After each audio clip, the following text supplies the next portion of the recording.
welcome to my channel. I decided that with it being February, it would be perfect to go to my Valentine's Day board to choose the pin for today's video. I chose a really cute Valentine's Day wreath. It looks like it could be pretty simple, but you never know with Pinterest, so that's why I'm doing the video. I will let you know at the end if it was a win or a fail project. At the end of the video, be sure to give it a thumbs up if you like it, and don't forget to subscribe below. Let's get started. I purchased my products from Joann Fabrics. You will need 3/4 yard solid red two-sided fabric and 1/4 yard of black and white patterned fabric, a 14-inch straw wreath, and leave it in the plastic wrap, dressmaker pins, and a screwdriver. Be sure to iron your fabric so that there's no folded creases in either of them, and then you will cut your patterned fabric into 4 2.5-inch strips and make sure that you cut it across the stripes.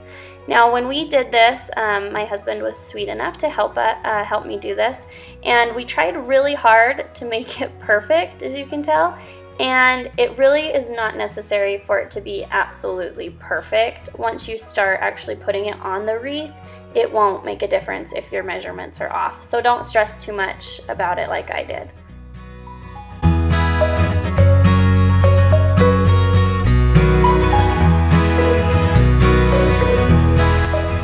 You will cut your solid red fabric into 5 by 5 squares. And just note that I used every single square, plus I also ended up using all the scraps of my red fabric. So try to get those cut as close as you can so you make sure that you have enough of those squares.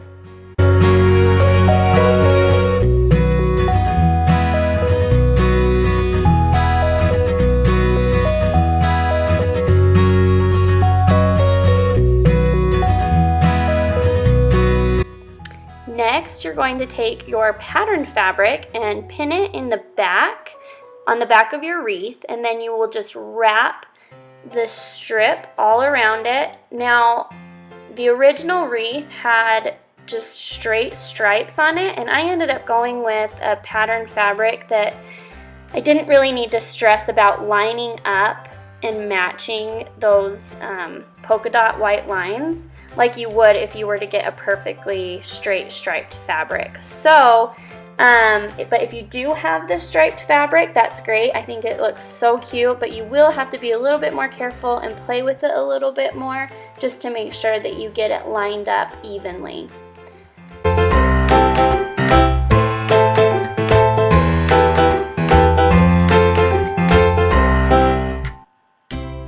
Once you get your first one all wrapped around, just pin the other end to the back of the wreath, just as you did the first one. And I bought dressmaker pins just because that's what it called for, but I'm sure any small pin is fine.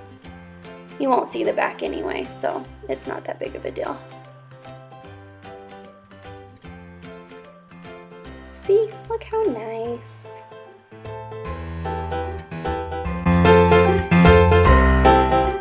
Okay, so I just finished wrapping the rest of my strips around, and like I said, you only do 3 of your strips.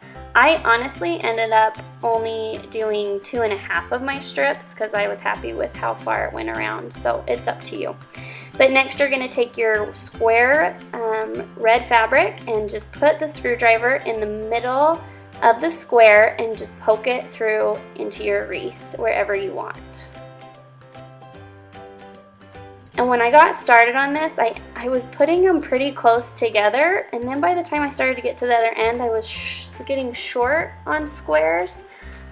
So maybe start out spacing them a little bit farther apart, and then you can always go back in and fill in any of the spots. I think that's why I ended up using even my scrap red fabric, just because it wasn't as full on one side as it was on the other. So you'll just go through and get all your red squares in where you want. Try to get it covered on the front and the sides where you will see the wreath. Look how fast I work. I'm Oh, amazing. I love how it turned out, and I just kind of went back and would fluff it a little bit, and like I said, I was putting way too many in, so you can see it's not quite as full on this end as it is on the other end.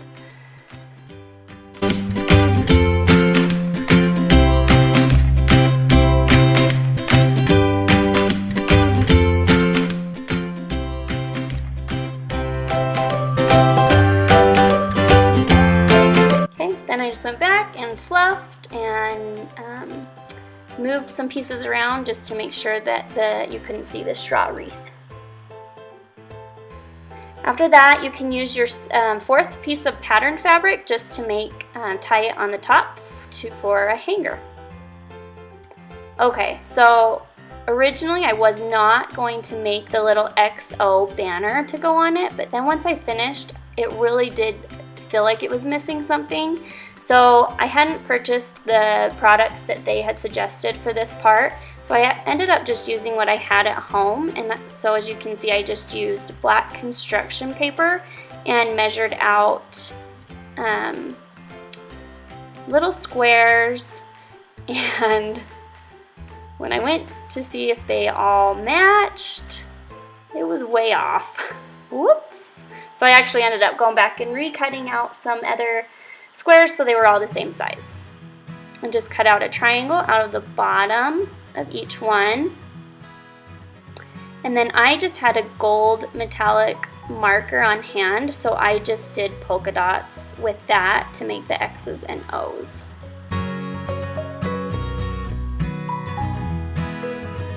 So cute.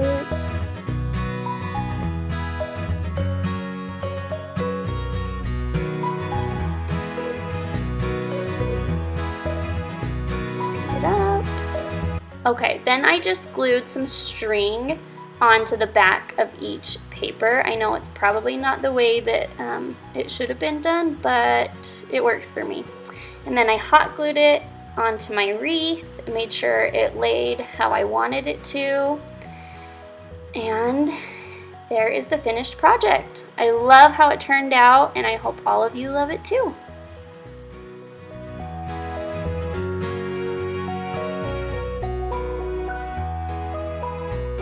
It's a winner! I think it turned out so cute. I'm so happy with it. It was a really simple craft in the end, and it was totally worth the time to do it. I'm not even gonna put it on my front door because I wanna be able to look at it every day. So I'm gonna put it on a door in my house. I hope you guys liked the video. I hope it was helpful to you. I will put the link below for the site where I found this project. And then also comment below and let me know if this is something that you would want to do for your own house. And also, if you do decide to do it, make sure to take a picture of it and tag me in it on one of the social media sites, because I'd love to see how yours turns out. They can all turn out so different, especially based on the type of fabric that you go with. So make sure to post them. I'd love to see them. Thanks for watching, and we'll see you in the next video. Thanks, guys.